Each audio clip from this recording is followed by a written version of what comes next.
Alô, alô, testando. Teste, som, teste. Salve, salve galera Moneyball. Estamos aqui em mais um programa para falar de esportes americanos. Hoje vamos falar de beisebol. Yes. Por que beisebol? Está eu, nosso amigo Marcos Faria. Muito obrigado, prazer que eu ir novamente aqui, falando agora de um dos melhores esportes do mundo, se não quiçá o melhor, na minha opinião. No finalzinho a gente fala um pouquinho geral de como estão os outros esportes, para ninguém achar ruim, tá? Exato, ó, mas minha opinião. Do beisebol especificamente, a gente vai falar hoje dele, porque a gente já começou a pré-temporada do beisebol. A gente vai explicar para quem não conhece o que é a pré-temporada do beisebol americano, no caso a Major League. Vamos falar um pouquinho também, já falamos agora, dia 5 agora começa o Campeonato Paulista de Beisebol, tá? E é junto com a LDB, a Liga de Desenvolvimento do Beisebol. Exatamente. Começam juntos, vai ter uma parceria inédita aí esse ano, e ambos os jogos de Opening Day, né? Dessa rodada inicial vão ser no Anhanguera, em Santana de Parnaíba, um lugar tradicional da prática do beisebol.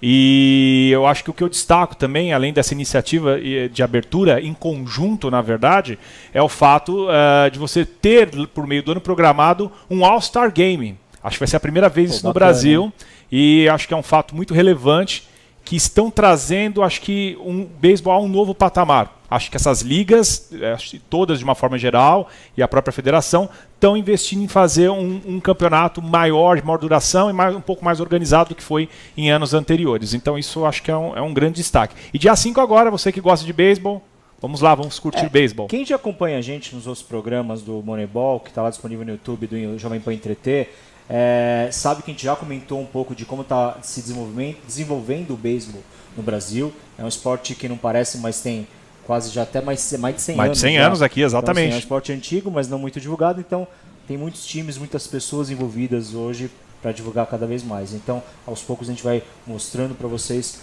como é o beisebol também no Brasil. Até porque a ideia é que ele vire um Moneyball também, né? Que gere, com certeza, né? Grana igual gera nos Estados Unidos ou em outros países da própria América Latina. Um esporte organizado é bom para todos, para a sociedade, para os esportistas, para aqueles que apenas curtem ver na TV ou mesmo visitar um campo. Então o que nós queremos é um desenvolvimento maior do esporte, do beisebol também, e com mais praticantes, que vai ser bom para todos. É isso aí. Então agora vamos explicar um pouco o que é a pré-temporada que já começou na Major League Baseball. Ela é uma temporada onde principalmente serve para treinar os jogadores, como pré-temporada de qualquer outro esporte, mas também para testar jogadores. Como a escalação do time de beisebol é muita gente, não só quem está em campo, mas quem está nos bancos também, então é preciso testar muita gente. A rotação de jogadores no jogo de beisebol sempre é muito grande, então você sempre precisa de muitos jogadores, inclusive quando a gente fala dos pitchers, né? Exato. Que é a posição que mais demanda gente.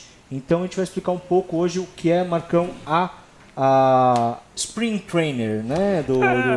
Do beisebol americano, como é que ele é dividido. Fala pra gente um pouco aí, só o pessoal entender. Na verdade, o Spring Training ele foi organizado até que um pouco recentemente, mas ele já existe desde o século XIX, né? As equipes de beisebol vão para cidades diferentes, iam para cidades diferentes da sua localidade, né? E começar a fazer treinamentos. Alguns times, inclusive, iam para Cuba, República Dominicana e outros países e começaram a se organizar. Até que a Flórida foi escolhida inicialmente, há mais de 100 anos, equipes vão até a Flórida, o estado do sol americano, para poder se organizar, fazer seus treinamentos e principalmente testar jogadores que estão chegando na Major League. Gente que vem das Minor Leagues, jogadores que vêm do exterior, de Cuba, República Dominicana, ou seja, do mundo todo. Eles vão para lá para testar, jogar e tentar entrar no roster principal dessas equipes. Com o passar dos anos, as equipes foram para a Costa Oeste e começaram também a escolher o Arizona, porque estavam mais próximos das suas bases e começaram a fazer também uma segunda casa. Chegaram a ter algumas cidades nos anos 70 e 80 diferentes, mas hoje estão fixados no Arizona e na Flórida. A Cactus League no Arizona e a Grapefruit League na Flórida. E os times vão, se organizam, fazem jogos, não há obrigatoriedade de quantidade de jogos mínima entre esses times ou máximas. Dou um exemplo para vocês. No ano passado, o Washington Nationals fez 23 jogos e foi o campeão da Grapefruit League com 19 vitórias e 4 derrotas. Já na Cactus League, o Arizona foi o campeão com 24 vitórias, 8 derrotas, ou seja, 32 jogos, uma grande diferença.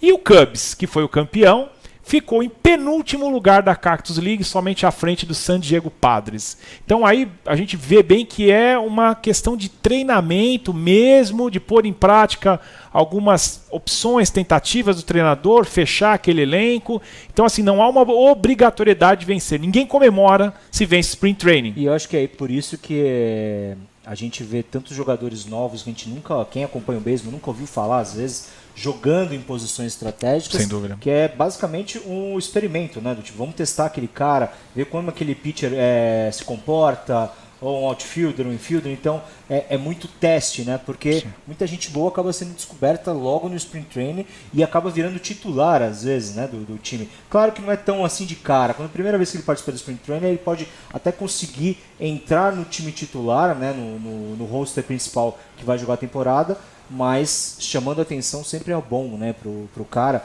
E até um dos jogadores que a gente vai destacar nesse Spring Training é um brasileiro também, né? O nosso querido Thiago Vieira, que está no Seattle Mariners.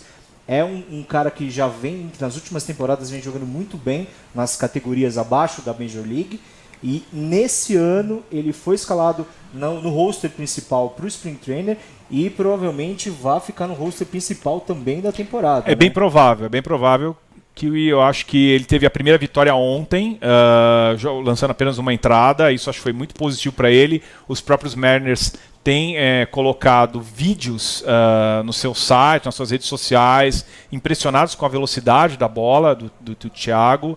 Eu acho que ele realmente pode ser, com grandes chances, o próximo brasileiro na Major League. Se bem que a gente ainda tem alguns outros ainda fazendo parte desse Spring Training, né? A gente tem o Paulo Orlando, que já vai para a terceira temporada como titular, né? Absoluto. Na primeira temporada que ele entrou na Major League já não foi tão absoluto assim. Ele subiu e desceu, o que é natural pelo contrato dele. O ano passado ele ficou direto no time, foi destaque também no Kansas City. O time não chegou na World Series no ano de 2015, mas teve uma aparição muito bacana. A gente tem, além do Thiago, a gente tem o Ian Gomes, que já é titular absoluto que deve ser o titular, inclusive, no Opening Day pelo Cleveland. Exato, isso já foi confirmado. Ele vai ser titular. É um brasileiro que, apesar dessa temporada de 2016, ele se machucou no meio, então ficou vários jogos fora. Voltou no finalzinho, inclusive na fase final, né, na World Series contra o Cubs, mas isso é garantido no time. E a gente também tem o André Rienzo, que está agora nessa temporada pelo San Diego Padres, e o Leonardo Reginato, que está também pelo Twins. Esses dois, eles não entraram no roster principal dos times, mas eles estão jogando o Spring Training. O André Rienzo ainda não estreou, né? Ainda não, mas eles têm grande chance de ficar. O Reginato estreou antes de ontem, não me engano, contra o antigo time dele, do Tampa Bay Rays. Tá? Ganhou, então teve uma boa participação no jogo, mas ainda não está com o principal. Ele ainda está na AAA do Twins, Minnesota Twins.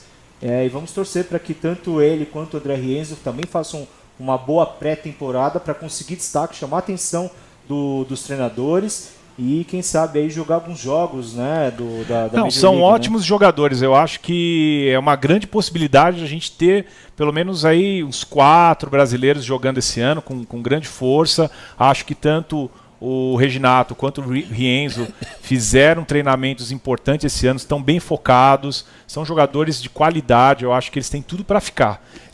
Mas eu acho que o Thiago Vieira está um pouco à frente aí, ele deve ser confirmado, até porque a posição dele, um pitcher com velocidade, isso a Major League carece sempre. Eu aposto que pelo menos 1 ou 2 jogos da temporada principal, eu acho que a gente vai ter o Thiago sim jogando, eu acho que vai ser uma surpresa muito boa.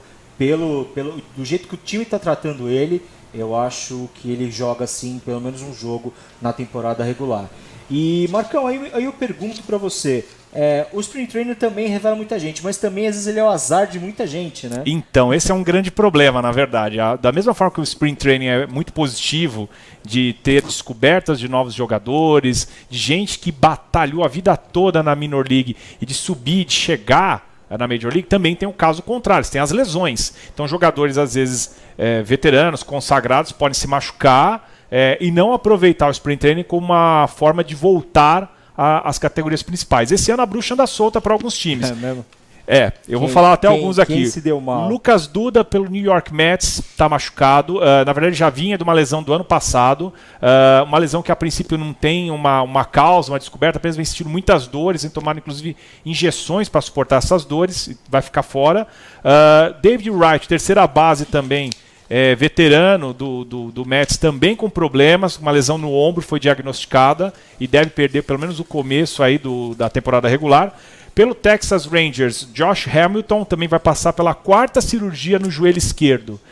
Isso é complicado. Uma 4ª cirurgia pode fazer com que a carreira dele se balance aí. Joelho em qualquer esporte é complicado. Agora, o Michael Bourne, do Baltimore Orioles, também machucado. Ele talvez fique fora do Opening Day no dia 3 de abril, até por uma coisa bem inusitada. No Spring Training ele estava brincando de futebol americano com os companheiros e acabou quebrando um dedo. Então, isso foi um pouco de falta de sorte também. No Cleveland Indians, o Jason Knips também sentiu um desconforto no ombro, também vai ficar fora aí por um período também, considerável, ainda não estimado.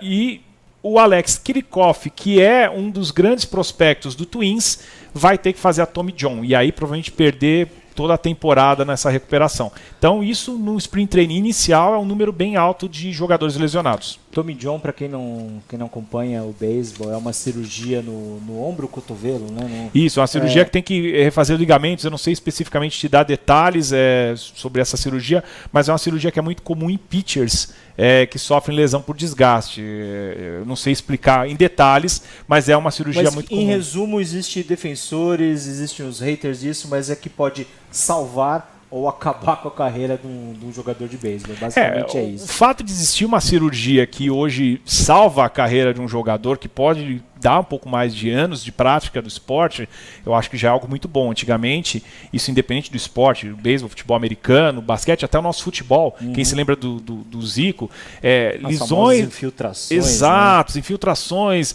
lesões ligamentares faziam com que o jogador praticamente encerrasse a carreira dele. E hoje já não. Hoje você tem uma possibilidade de voltar a jogar, e alguns inclusive voltam a jogar em grande nível. Então eu acho que isso é muito positivo. E infelizmente outros, às vezes, que não conseguem mais ter o mesmo rendimento. Né? É complicado, é difícil. A gente torce sempre para um jogador voltar, até porque o clube investiu dinheiro e, além de tudo, ele é um cidadão, um pai de família. O esporte é o trabalho dele. Então, quando ele se impossibilita de jogar, isso causa uma dificuldade muito grande, e muitos atletas entram em depressão, com problemas alcoólicos em função de lesões e não poder voltar a jogar. E aí você tocou no assunto do futebol americano, um dos jogadores que se lesionou, o Tim Tebow. Meu Deus do céu, de novo com esse assunto. Nosso amigo Bonini, que comenta sobre futebol americano aqui no Moneyball, ele não está hoje com a gente, mas ele é um defensor de Tim Tebow. Meu Deus.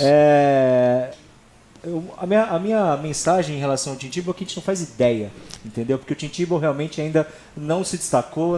Toda vez que falo Tim Tebow, eu falo a única frase: quem é Tim Tebow na fila do pão do beisebol? Então, entendeu? Assim, ninguém. Na verdade, ele está fazendo a pré-temporada, ele está com o time com o Mets no Spring Trainer, mas realmente ele está sendo um franchise player ali, chamando a atenção das câmeras, dos jornalistas, mas nada que possa ser destacado como Tim Tebow está mandando bem, como se fosse um à la Bo Jackson. Né? Não. Na verdade, o Tim Tebow está servindo para atrair a imprensa, as redes sociais, os fãs dele do futebol americano, as pessoas que, de uma forma geral, têm curiosidade de ver um astro do futebol americano voltando a jogar beisebol. Ele jogou beisebol no colegial e agora está voltando a jogar. É uma pessoa que vende camisas, chama atenção. Ele conseguiu uma entrevista muito interessante num programa de uma TV especializada em esportes americana, que é o principal programa que acontece à noite. Mas, assim, além disso, tem tema de piadas nas redes sociais, na internet. Vamos fazer o seguinte, muito grande. No próximo programa Moneyball, mais pra frente, a gente tenta descobrir se ele fez alguma coisa já de relevante. Por enquanto ainda não. E a gente volta a falar nele. De qualquer forma, aproveitando ainda esse começo de pré-temporada, a temporada começa quando do MLB? A temporada regular começaria em abril. 3 de abril. 3 de abril. 3 de abril é o Opening Day. Que aí os times estão de volta às suas respectivas casas. Yes. E aí tem todo um evento específico, são eventos que o pessoal vende ingresso especial, tem às vezes camiseta especial, a gente tem um Moneyball muito forte nesses eventos do Opening Day. porque realmente são eventos que juntam toda a família, que unem muita gente. As pessoas não vão nem na escola, na verdade, as crianças, as pessoas podem usar camisas, jerseys durante esse dia em alguns lugares, por exemplo, isso é comum em St. Louis, por exemplo, tem um amigo que reside lá, ele sempre conta essa história, então você vê pessoas trabalhando em repartições públicas com a camisa dos Cardinals, indo para a escola, isso é legal. É tudo liberado, na verdade. Bem, então, assim, é um evento americano que gera muito negócio. Exato, então o Opening Day, em abril, a gente volta a falar dele, enquanto isso a gente vai fazendo cobertura do Spring Training, da pré-temporada do beisebol americano, mas também agora dia 6 de março começa o Campeonato Mundial de Beisebol, ou seja, também temos um Mundial. Nossa Copa do Mundo, a nossa Copa do Mundo. Porque a nossa Copa do Mundo. A cada 4 anos, né? Cada 4 anos, a gente teve as edições em 2006, 2009 e 2013, 3 anos, desculpa, corrigindo. Tá. A última em 2013, onde teve o campeão, foi a República Dominicana, vice-Porto Rico. Vice-Porto Rico, exatamente. Exato. Nos 2 anos anteriores, 2006 e 2009, campeão foi Japão. Em 2006, o vice foi Cuba e em 2009 foi Coreia do Sul. Então, o que mostra aí uma grande força aí do beisebol asiático também. Esse ano as sedes vão acontecer em Miami, nos Estados Unidos, né? Os jogos normais. Na verdade, são 4 sedes. Na verdade, até para entender um pouco, essa é uma fase, digamos assim, final do World Baseball Classic. Exato, porque já houve as eliminatórias, já houve vários jogos. Isso, o Brasil antes. Inclusive esteve presente nessas eliminatórias, infelizmente não conseguiu a classificação, como na edição anterior, que foi uma pena, mas teremos 4 sedes. Uma primeira na Coreia do Sul, onde estarão Coreia do Sul, Israel, Holanda e Taiwan, cujos jogos começam agora no dia 6.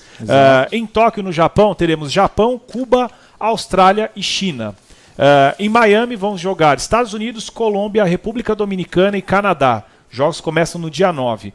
E em Jalisco, no México, vão estar jogando México, Itália, Venezuela e Porto Rico. E aí depois a gente vai ter as semifinais e as finais em Los Angeles. Certo? Isso, na verdade você tem uma segunda fase ainda, que vai do dia 12 ao 16, em que seria a fase asiática. Os primeiros e segundos colocados vão jogar em Tóquio.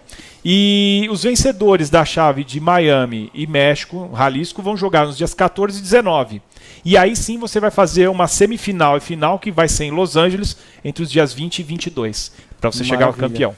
E aí eu destaquei aqui, fiz uma pesquisinha em relação aos jogadores que jogam na Liga Americana. Já que a Liga Americana é a principal referência do beisebol mundial, apesar de existir em N outros países pelo mundo, é sempre o espetáculo é você ter jogadores famosos da MLB, que é onde a galera conhece mais, jogando o Mundial. Infelizmente, não são todos os jogadores de cada país que jogam no Mundial por N motivos, ou por motivos que vão desde do motivo pessoal até a seguradora de um jogador que não permite que ele jogue outro campeonato que não seja a MLB. O Sonny Gray, né?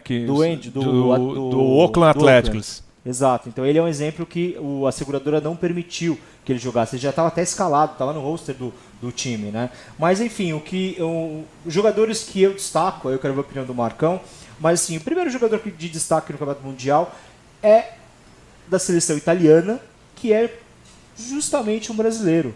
Tá? Exatamente. Thiago Silva, nosso Shogun, ele é naturalizado italiano, então ele vai jogar pela seleção italiana de beisebol no Mundial. Para quem não sabe, o Mundial é o WBC, né? Exatamente, o World Baseball Classic. E sobre o Shogun, até uma coisa interessante, ele trilhou uma carreira, um caminho um pouco diferente da maior parte dos jogadores. Ele joga o campeonato na Itália, depois, acabando esse campeonato, ele vem, joga no México, campeonato mexicano, profissional mexicano, e ao final do ano ele vem, começo do ano, ele joga a Liga Profissional da Venezuela. E esse ano ainda jogou a Série do Caribe. Fez um campeonato venezuelano tão bom, apesar do time dele não ter sido campeão, ele foi chamado por uma outra equipe para defender uma equipe da Venezuela na Série do Caribe. Então ele praticamente jogou muito, jogou o campeonato europeu, ficou em 3º lugar com a Itália, se eu não me engano. Então assim, ele construiu uma carreira bem interessante, eu acho que é uma pessoa que inclusive nós queremos trazer aqui para a entrevista, não veio em função dessa correria que ele teve, jogando praticamente 4 grandes campeonatos do mundo ao mesmo tempo, no mesmo ano, coisa que pouca gente consegue fazer numa vida profissional no esporte, e agora vai ser um representante, um brasileiro jogando a Copa do Mundo, obviamente para um outro país. Mas que o naturalizou. Né? Temos um brasileiro para torcer ali por ele, que logo estará aqui também. Dos outros times que participam do Campeonato Mundial, a gente tem os times asiáticos, que sempre são muito sempre entram como favoritos, mesmo não tendo grandes jogadores, às vezes alguns nenhum jogador que joga, que atua na Major League, mas acabam sendo favoritos. Tá? Eu acho que o China Taipei é um que nos últimos campeonatos tem se mostrado muito forte. O Japão sempre é uma grande força. O Japão, pelo fato dele ter 2 títulos, ele vem como um concorrente fortíssimo. Ou seja, nas 3 edições que nós tivemos aí sobre a chancela da própria Major League, né, o Japão teve 2 primeiros lugares e um terceiro. Destaco também a Coreia do Sul, até meu amigo César Lee, que joga no time dos coreanos aqui, também torcendo muito pela Coreia, que fez também um bom campeonato na edição anterior. Então, na verdade, esses asiáticos, muitas vezes, eles vêm como, não digo surpresas, porque hoje, pelo acesso à internet, todo mundo conhece as ligas, assiste os campeonatos, mas ele vai fazer uma boa campanha. Tradicionalmente, o beisebol asiático joga bem esses torneios curtos. Sim. Agora, de qualquer forma, os times latinos e o próprio time americano são os times que realmente concentram as grandes estrelas do beisebol americano. Meu favorito esse ano é um time latino. Não sei se é o mesmo do Marcão, mas para mim é Venezuela. Eu acho que é um time que vem muito forte, com grandes jogadores. Entre eles a gente tem o Salvador Pérez, que é um dos melhores catchers da MLB, que joga pelo Kansas City. A gente tem o José Altuve, que com certeza, apesar de sua baixa estatura, a gente considera um dos melhores. Um monstro, ele joga muito. O baixinho joga muito. Inspiração para qualquer jogador brasileiro. Ele é a prova de que não existe altura, peso ou força para jogar beisebol e ter destaque. O José Altuve ele mostra a força dele, independente do tamanho, para o beisebol, do mesmo jeito que o Isaiah Thomas hoje mostra no Boston. Sim. No Boston Celtics também, que é 1,75 m, um monstro dentro de quadra também. E hoje foi até comentado que ele pode ser o único time que tem chance de derrubar a hegemonia do Cavaliers. Então, pra você ter uma ideia, o tamanho do... Tamanho não é documento. Tamanho do cara, né? A gente também tem o Miguel Cabreira, que é um cara já... tradicional, muito joga experiente. Hoje no Tigers, da MLB, é um dos melhores primeira base que tem do beisebol. Alcides Escobar também, um dos melhores shortstop que tem no beisebol também, que também é do Kansas City. Kansas City, para quem não sabe, é o time do Paulo Orlando, também é um brasileiro. E o Victor Martinez também do Tigers, que eu tava vendo que no roster ele tá como infielder. E normalmente ele joga na MLB como tradicionalmente ele vê como hitter, né? DH, exatamente, o batedor designado, né? Pra quem não sabe, qual liga que é a Liga Americana que tem o DH? Agora eu não fiquei na dúvida. Nossa, agora você me pegou de surpresa, me deu um branco agora. Falando ao vivo tem essas coisas, enfim. Enfim, tem uma das ligas que você tem você não tem o pitcher. Isso que é nacional. Liga Nacional. Você não tem o pitcher, você tem o pitcher não rebate, porque normalmente todo mundo que joga rebate. Mas na Liga Nacional... Essa é a opção por um batedor entrar no lugar desse pitcher. E o Victor Martinez do Tigers, ele joga como nessa posição no Tigers, mas eu sinceramente eu tentei pesquisar, não achei o histórico do Martinez para saber qual posição ele jogaria de infielder. Enfim, esses são os principais jogadores. Eu estou com a camisa da Venezuela, acho que a Venezuela é um dos favoritos, mas vou dizer que a República Dominicana vem com muita força. Olha, a República é um time Dominicana... muito forte, já foi bem no ano anterior, na última edição, em 2013, eles foram campeões e eu acho que eles vêm com tudo para um bicampeonato. Eu concordo que vai ser um páreo duro, até porque a República Dominicana também vem com grandes nomes do beisebol, entre eles Johnny Cueto, que foi Kansas e hoje é o San Francisco Giants, que é pitcher. Tem o Manny Machado, do Orioles, que é um grande rebatedor, é um terceira base. Tem o José Bautista, do Toronto Blue Jays. E o mito Bartolo Colon, hoje do Braves, né? Um dos mais velhos que está em atividade. Sim, hoje, né? sim, jogando em alto nível. Essa acho que é a grande vantagem. Eu acho que tem um problema, né? A questão da chave do que vai jogar em Jalisco, no México, que tem México, Itália, Venezuela e Porto Rico, é o que nós costumamos chamar de grupo da morte aqui no Brasil. Porque realmente são jogos difíceis. O caminho da República Dominicana pode ser um pouco mais fácil, porque se classificam 2 a princípio, e ela está junto com o México, com os Estados Unidos, Colômbia e Canadá. Colômbia e Canadá ali, salvo algum grande milagre, talvez fiquem é difícil classificar. Estados Unidos e República Dominicana passam aí nessa primeira fase. No grupo do Japão, Cuba, China e Austrália. Apesar do beisebol australiano ter um crescente muito bacana, não vai ter eu acho que Japão e Cuba vão passar, não tem surpresa aí. Concordo com você. E Coreia do Sul, Israel, Holanda e Taiwan, aí fica um pouco mais difícil, porque a Holanda tem um grande destaque no beisebol europeu, Taiwan também vem crescendo, mas uma das vagas eu já acho que é da Coreia do Sul.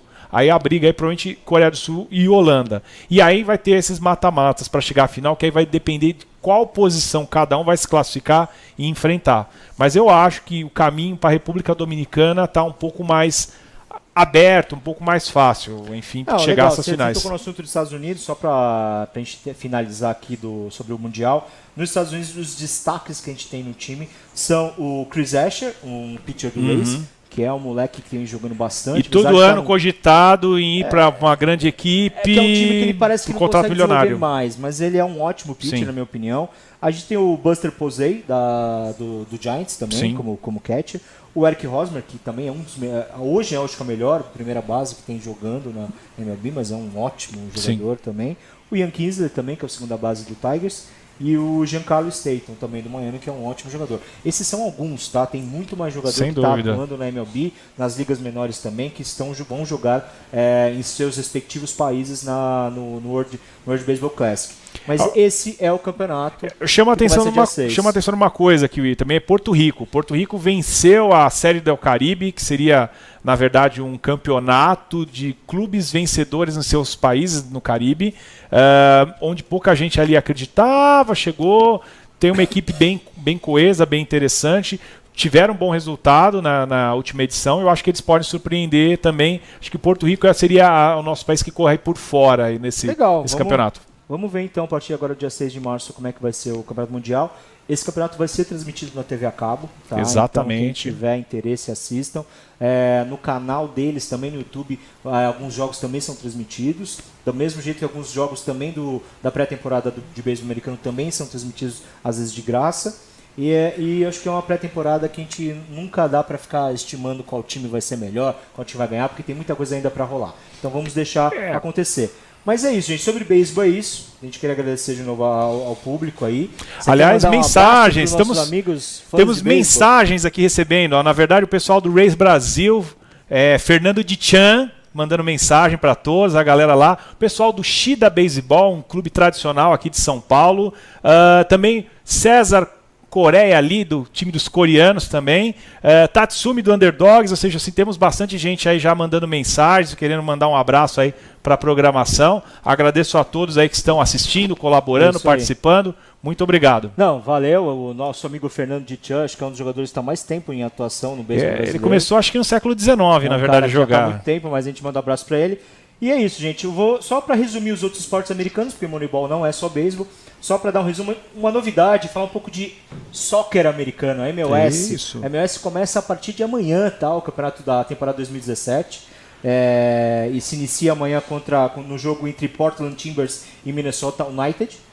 Então quem gosta de futebol americano, que é uma liga que vem crescendo pra caramba também. O soccer lá tem ganhando muita força. Fica a dica, o Moneyball já chegou lá e os caras sabem fazer direito, né? Então começa amanhã a temporada. A NBA que tá rolando. Os jogos na fase regular, esses jogos vão terminar agora não, vai demorar um pouquinho, mas no dia 12 de abril termina para começar os playoffs na NBA. Tá bem disputado esse ano. Tá mesmo. A NFL acabou, teve o Super Bowl há pouco, agora em janeiro. Agora os amantes do futebol americano têm que esperar um pouquinho mais, porque na verdade das ligas, né, profissionais, vamos dizer assim, claro que o universitário acaba começando antes, aqui demora um pouco mais, tem uma duração um pouco mais curta também. Mas a gente tem, para não morrer de vontade, agora em abril a gente tem o draft, então é um momento que rola muita disputa para ver quem vai ser as novas esperanças de cada time. É um evento, na verdade. Totalmente. Mas aí a gente só vai ter a pré-temporada em agosto, com o início da temporada em setembro desse ano. Então ainda tem chão para a NFL. De qualquer forma, a NHL, o hockey, está rolando também. O final da temporada regular está prevista para começo meio de abril. Tá? Aí se iniciam também os playoffs. E o que mais? Foi tudo, né? Sim. Foi NHL, NBA, NFL e o beisebol que está rolando. Pré-temporada. Isso aí, gente. Falo a todos vocês que curtem beisebol, não deixe de acompanhar os seus times favoritos pela internet, nas redes sociais. Também privilegie o esporte aqui no Brasil. Venha conhecer, venha praticar, venha pelo menos tirar aquela luva do armário, bater uma bolinha, fazer um catchball. se exercitar, que é bom conhecer as equipes. Eu acho que agora é um momento bom, o campeonato está começando, muita coisa rolando, as ligas prometendo alguns eventos interessantes para atrair o público, as famílias, não só dos atletas, mas aqueles que gostam de ver. Então aproveitem, tem jogos sempre acontecendo no Bom Retiro, em alguns clubes, a gente vai estar sempre dando aqui para vocês um pouquinho do itinerário, do que está rolando, do que está acontecendo, os resultados. Tem bastante clubes aqui na Grande São Paulo jogando, nos outros estados. Dá para você praticar com bastante clareza e com bastante força. Aí, quem sabe você possa ser um grande jogador de beisebol. A gente está falando de você aqui nos próximos programas. É isso aí, gente. Então esse foi mais um Moneyball. A gente agradece mais uma vez todo mundo. Fiquem com a gente aí nos outros esportes, na sua programação. É isso aí. Valeu. Obrigado a todos. Muito um abraço. Obrigado, hein? gente. Obrigado tchau, tchau. mesmo. Um abraço.